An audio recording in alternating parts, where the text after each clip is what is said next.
আপনি দেখলেন ভানুয়াতুতে 300। এসব ইম্পর্টেন্ট জায়গায় যদি ফলোয়ার্স থাকে তো মুশকিল।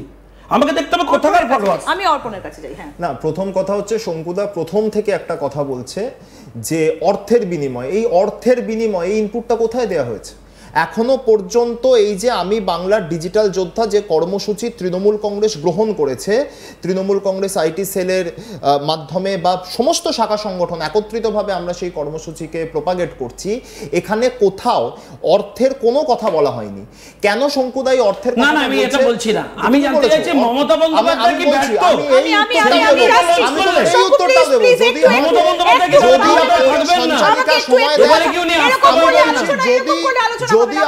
সঞ্চালিকা সময় দেন, যদি আমাকে সঞ্চালিকা সময় দেন, আমি তোমার এই উত্তরটা দেব।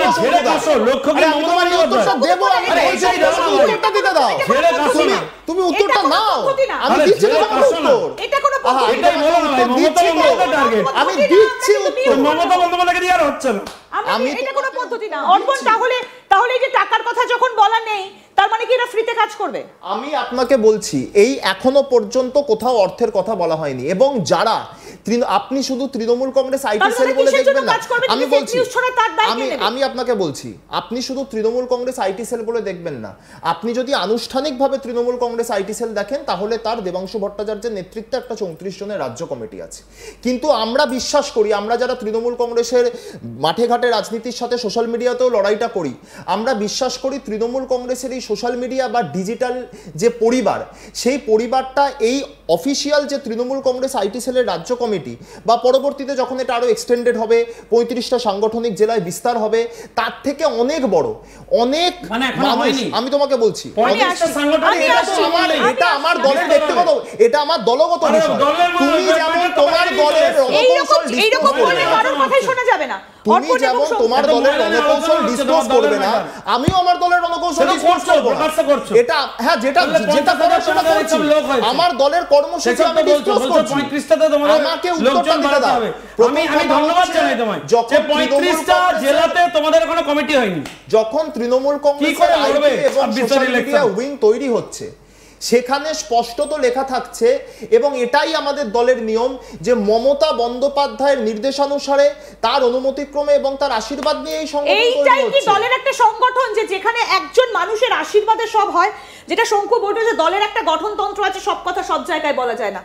ফারাকটা তো তাহলে এখানেই হয়ে যাচ্ছে না, এটা তো অস্বীকার করার জায়গা নেই। মমতা বন্দ্যোপাধ্যায়ের আশীর্বাদ নিয়ে তৃণমূল কংগ্রেস চলছে। আমরা সবাই যেটা বলেন যে একটাই পোস্ট বাকি সব ল্যাম্প পোস্ট, তাহলে তো আপনি সেটা নিয়ে নেন। শুভেন্দু অধিকারী বিধায়ক হয়েছেন তৃণমূল কংগ্রেসের ব্যানারে, 2009 সালে সাংসদ হয়েছেন। 2009 সাংসদ হয়েছে শুভেন্দু অধিকারী, 2014 সাংসদ হয়েছে, 16 মন্ত্রী হয়েছেন। সেটা ওই মমতা বন্দ্যোপাধ্যায় ছবি দেখিয়ে। এত ডিজিটাল যোদ্ধায় যদি একটা কোনো ফেক নিউজ ছড়ায়, তার জেরে যদি একটা সংঘর্ষ লাগে, তাহলে সেটা থামাবে কে? শুনুন, এখনো পর্যন্ত পশ্চিম বাংলাতে আমার জানা অন্তত যারা সোশ্যাল মিডিয়ায় কাজ করেন, ইউটিউবার্স আছে না, তো আপনাদের চ্যানেলে একটা যদি ধর্মীয় অশান্তি হয়, শুনুন আপনারা অলরেডি ধরুন 300 কেস খান। মানে এখানে সাইবার পুলিশের কাজই হচ্ছে অপোজিশনের মতকে যে করে হোক চাপিয়ে দাও, এখানে 2টো করে মামলা করে দাও সোশ্যাল মিডিয়ায়। আপনি সেই আমার দলের লোক না, অম্বিকেশ মহাপাত্র তো আমাদের বিরোধী দলের মানে সিপিএম এর লোক, সেখান থেকে শুরু হয়েছে। কাকে করেনি? একের পর এক সোশ্যাল মিডিয়ায় যারা কাজ করে তাদের প্রত্যেকের বিরুদ্ধে মামলা। আমার বক্তব্য সেখানে নয়, আমার বক্তব্য হচ্ছে দেখুন, সোশ্যাল মিডিয়ায় আমি বিপ্লব করব, কিন্তু আমার এইটুকু লিবারেল অ্যাপ্রোচ থাকবে না যে মানুষ তার মত ক্লিয়ারলি ওপেন করবে, তার মত প্রকাশ্যে রাখবে। শাসকের দমনপীড়ন এবং নিজ থেকে এখন মমতা বন্দ্যোপাধ্যায়ের সাংগঠনিক অপদার্থতাকে প্রমাণ করবার জন্য এটা হচ্ছে সরাসরি ওই দেবাংশুদের কৌশল। আমার একটা ছোট্ট প্রশ্ন, আমি আসবো অর্পণের কাছে। সেটা হচ্ছে যে তৃণমূল ব্যর্থ, মমতা বন্দ্যোপাধ্যায় ব্যর্থ, 26 অভিষেক ব্যর্থ, 26 ক্ষমতায় আসবে না। আপনার সবকটা প্রশ্ন নিলাম, কিন্তু বিষয়টা হচ্ছে যে শুভেন্দু অধিকারী সাকসেসফুল, সুকান্ত মজুমদার সাকসেসফুল, শ্রমিক ভট্টাচার্য সাকসেসফুল। কেন তিনজনকে এক মঞ্চে এখনো দেখা যায় না? এবং কেন মমতা বন্দ্যোপাধ্যায়ের মানে পরিবর্তন মুখ খুঁজতে, আমার প্রশ্নটা করতে দিন প্লিজ। কেন মমতা বন্দ্যোপাধ্যায়ের সামনে দাঁড়াতে, কেন অমিত শাহকে কেন নরেন্দ্র মোদীকে বারবার এ রাজ্যে ছুটে আসতে হয়, কেন এখানকার নেতারা মমতা বন্দ্যোপাধ্যায়ের সঙ্গে মুখোমুখি দাঁড়িয়ে লড়াই করতে পারেন না? 2021-এ তো বিশাল বড় সাকসেস পেয়েছেন নাকি? শুনুন না, আপনি না বিশাল 24-এও বিশাল সাকসেস পেয়েছেন। এক সেকেন্ড, যখন বৈপ্লবিক প্রশ্ন করবেন তখন একটু ব্যাক স্টাডি করেন। একদম। আমার মার্জনা করবেন, আমি এইভাবে কথা বলি না, কিন্তু আপনার প্রতি পূর্ণ সম্মান রেখে বলছি, আপনি একটু জাস্ট 2021-এর নির্বাচনটা আমি সেটাই তো 2021 আমাকে কনক্লুড করতে দিন, আমি তখন শুনেছি আপনার প্রশ্ন এবং খুবই সিরিয়াস। কোনটা বলবেন? 50 লাখের ভোট শেয়ারের ডিফারেন্সটা বলবেন? না, আপনি এত আগে, আমি এখনো এই পড়াশোনাটা করতে বলছেন। শুনুন না, আমি যেটা পড়াশোনা করতে বলেছি সেটা আপনি করেননি, করলে আপনি কখনো এই কথাটা বলতেন। মানে কোনটা? প্লেনে করে প্রত্যেকদিন ডেইলি প্যাসেঞ্জারি করতেন, কত টাকা বিল হয়েছে সেটা? Okay fine. এবার আমি যেটা বলবো সেটা আপনার কাছে উত্তর। নন্দীগ্রামে যে ভোটটায় মমতা বন্দ্যোপাধ্যায় হেরেছেন, সেই ভোটটায় এই বাংলার একজন নেতা দাঁড়িয়ে থেকে তাকে নির্বাচনে হারিয়েছেন। সেটার জন্য নরেন্দ্র মোদী, অমিত শাহকে সরাসরি অ্যাপিয়ার করতে হয়নি এবং বাংলাতেই নেতা তৈরি হয়েছেন। এবং আপনাকে যখন এই প্রশ্নটা করতে হবে তখন আপনাকে জানতে হবে যে আমাদের পার্টির একটা গঠনতন্ত্র আছে, একটা স্ট্রাকচার আছে। বিতর্ক তো থাকবে। লোডশেডিং এখনো লোডশেডিং তো তারা করে বেড়াচ্ছে। এক সেকেন্ড, সারা পশ্চিম বাংলায় 2021-এ মিনিমাম আমাদের 50% হচ্ছে কাউন্টিং, নিজেদের হচ্ছে কাউন্টিং অফিসার দিয়ে লুটেছেন এনারা। এরা লোডশেডিং এর কথা বলছেন।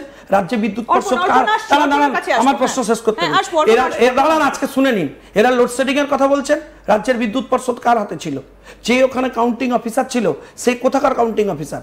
কোন গভর্নমেন্টে সে কাজ করে? এখনো পর্যন্ত আপনি কোর্টে গেছিলেন, কিছু প্রমাণ করতে পারেননি কেন? কেন ওখানে রি ইলেকশনের জন্য অ্যাপিয়ার করানো যায়নি? কোর্ট আপনাকে কেন এন্টারটেইন করছে না? ফলে আপনাকে বুঝতে হবে আপনি একটা যুক্তি সাজানোর চেষ্টা করছিলেন। সেই যুক্তিটা কি? আপনি হেরে গেছেন, সেটাকে কিভাবে জাস্টিফাই করা যায়। শুনুন, আমরা এই প্রসঙ্গে আলোচনা করতে রাজি নই। আমরা আপনাকে একটা কথা স্পষ্টভাবে জানিয়ে দিতে চাই, এটা ভারতীয় জনতা পার্টি। আপনি জানতেন উড়িষ্যা থেকে মুখ্যমন্ত্রী হবে আগে? আপনি জানতেন মহারাষ্ট্র থেকে মুখ্যমন্ত্রী হবে আগে? ভারতীয় জনতা পার্টিতে আগে থেকে ঠিক করা থাকে না কার পরিবারের লোক পরের দিন গিয়ে মুখ্যমন্ত্রী হবেন। সেটা যদি হতো তাহলে শুভেন্দু অধিকারী যে ধরনের রাজনৈতিক লড়াই তৃণমূল কংগ্রেসে করেছিলেন, আপনি আমাকে থামাচ্ছেন। আমার বক্তব্য যে শুভেন্দু অধিকারী যে রাজনৈতিক লড়াই সময় করেছিলেন, শুভেন্দু অধিকারীর তো উত্তরসূরি হওয়ার কথা ছিল, কিন্তু যেহেতু পরিবারকে আগে গুরুত্ব দিতে হবে, আপনি তো প্রথমেই বললেন উত্তরসূরি না, আপনি তো প্রথমেই বললেন উত্তরসূরি না, আপনার ভুল হচ্ছে অপব্যাখ্যা করছেন, আপনি তো শুরুই করলেন উত্তরসূরি নয়, আপনি আমার বক্তব্যের ভুল অপব্যাখ্যা করছেন। আমি শুনুন না কথাটা, আমি উত্তরসূরি নিয়ে কন্ট্রোভার্সিতে যাইনি।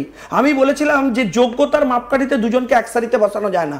শুভেন্দু অধিকারী তার উচ্চস্তরীয় যিনি নেতৃত্ব, তৃণমূল কংগ্রেস যিনি প্রতিষ্ঠা করেছেন, তাকে নির্বাচনে ফেস টু ফেস লড়াই করে হারিয়েছেন। ফলে তার জায়গা, তার পলিটিক্যাল অ্যাপ্রোচ, তার 2011-এর আগের লড়াই অনেক বেশি অ্যাকসেপ্টেবল দেন আ নিউ কামার। অবভিয়াসলি তার জন্য বেস্ট অফ লাক, তিনি ভালো করবেন, আগামী দিনে আরো কিছু করে দেখাতে পারেন। অর্পণকে বলার সুযোগ দিই। অর্পণ, যদি এই ধরনের কোনো ফেক নিউজে একটা ধর্মীয় অশান্তির সৃষ্টি হয়, মুর্শিদাবাদ রয়েছে, মালদা রয়েছে, দক্ষিণ 24 পরগনার বিস্তীর্ণ এলাকা রয়েছে, উত্তর দিনাজপুর, দক্ষিণ দিনাজপুর রয়েছে, তাহলে সেগুলো সামাল দেবে কে? এসআইআর নিয়ে তো একটা ধর্মীয় বিতর্ক ইতিমধ্যেই উঠেছে।